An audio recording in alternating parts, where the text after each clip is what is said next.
It was one thing when Cindy McCain said that Barack Obama had voted against her son because he voted against a troop funding bill that failed to include a timeline, just as her husband had voted against a troop funding bill that had a timeline. That was just a mendacious attack on a politician.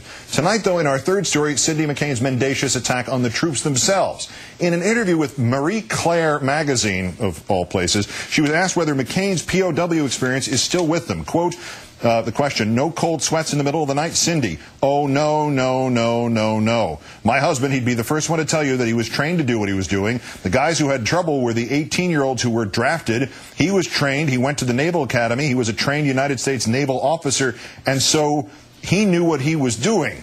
Translation, if you enlisted in the military, if you did get training, if you were, say, 19 years old, you're not supposed to have cold sweats. This during Mental Illness Awareness Week, coming as news, we assume, to the estimated 20% of Iraq and Afghanistan troops facing depression or post-traumatic stress disorder.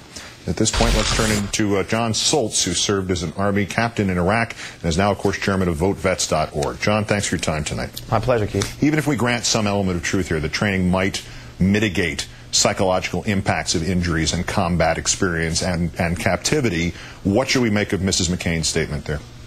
I was floored when I heard it. It's absolutely offensive. I mean, in Iraq we had a saying, IEDs don't discriminate, that they affect young people, that they affect old people, higher rank, lower rank, soldiers of all of the Army, the Marine Corps. And so it's just set this debate back 30 years. We fought so hard for people to accept PTSD as an illness, where 1 in 3 people are having problems coming home, and it just shows that she doesn't really understand the issue at hand, and that's a big concern as she becomes the First Lady. Yeah, and to say nothing of the civilians. I mean, PTSD in New York was, their estimates have been through the roof about that since 9/11, of the undiagnosed cases, let alone diagnosed ones. But back to this point, she seemed to, and it's a little vague, but she seemed to attribute these views, her views, to the senator himself.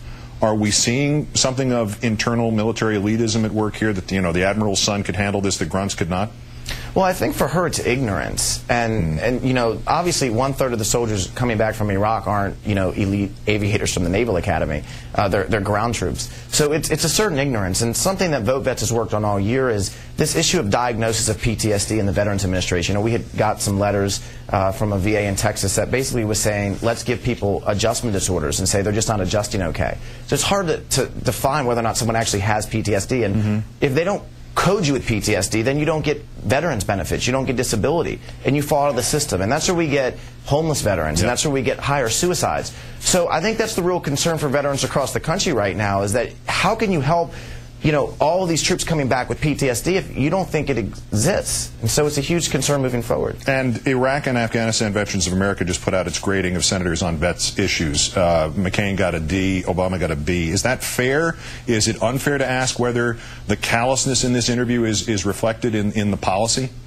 That rating should send that should send the cold chill down Cindy McCain's spine. I mean, I stand by the scorecard that IAVA put out. I mean, Senator McCain carried the water for the White House in opposition to the GI Bill this year.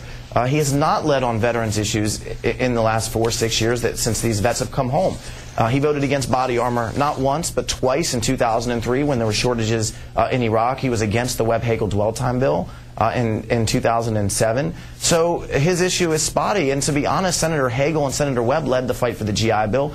And of all people, Senator Biden is really the leader in the Senate who took on the MRAP issue to get the newest up-armored equipment to Iraq to help our troops. So Senator McCain's record on veterans issues recently has been abysmal, and I think that his wife's statements give us some insight on that. I think you're right. Jon Soltz of VoteVets.org. Thank you, Jon. My pleasure, Keith.